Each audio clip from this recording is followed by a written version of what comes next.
Nag-search po ako online ng barley and alam niyo po mga guests and participants, once sa shape po ng barley, tinigil ko po lahat ng maintenance ko. Personally ko po yun na tinigil kasi po pagod na po ako kakatake po ng 12-24 pills and kakaturok po ng dahilan po sa lupus ko and butas ko sa puso. And sobrang grateful po dahil po 3 months, after 3 months ko po mag-take ng barley, wala na po yung butas ko sa puso, normal na po yung size ng heart ko, at the same time, negative na po ako sa lupus. Ayan, so thank you so much, Ms. Martoni Fernandez, and to our BODs dahil po sa Amazing for Organic Barley.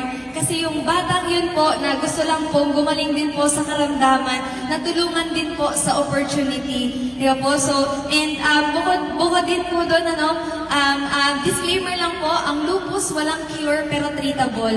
So, kapag may barley po ako, clear po lahat ako and negative po. Pero I tried na stop yung barley for 2 months. 2 months lang po ang kayang itigil yung barley and bumabalik po ulit yung symptoms ko. Kaya barley is life po talaga para sa aming may mga autoimmune diseases. Again, thank you so much to our BODs, Ms. Martoni Fernandez and I Am Worldwide. Thank you po.